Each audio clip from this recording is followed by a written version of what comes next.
রাজধানী ঢাকা এবং আশেপাশের এলাকায় আজ দিনের তাপমাত্রা আগের তুলনায় কিছুটা কমতে পারে।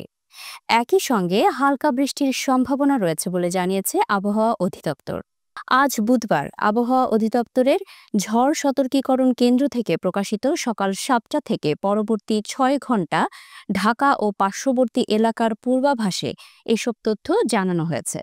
এতে বলা হয়েছে ঢাকা ও আশেপাশের এলাকায় আজ বুধবার সকাল থেকে আকাশ আংশিক মেঘলা থেকে মেঘলা থাকতে পারে।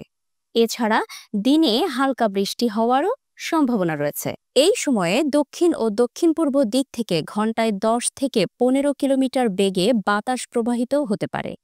তাপমাত্রা সামান্য কমে যেতে পারে।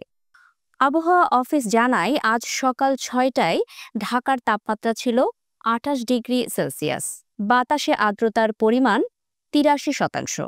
গতকাল রাজধানীতে সর্বোচ্চ তাপমাত্রা রেকর্ড করা হয়েছে ৩৪.৮ ডিগ্রি সেলসিয়াস এবং সর্বনিম্ন ছিল ২৭.৭ ডিগ্রি। গত ২৪ ঘন্টায় ঢাকায় ২ মিলিমিটার বৃষ্টিপাত হয়েছে।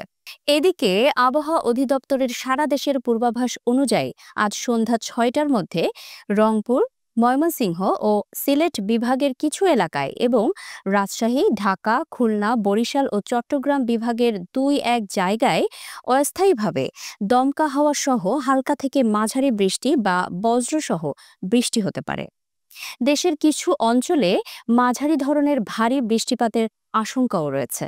তবে দিন ও রাতের তাপমাত্রায় তেমন কোনো পরিবর্তন নাও আসতে পারে বলে জানিয়েছে আবহাওয়া অফিস।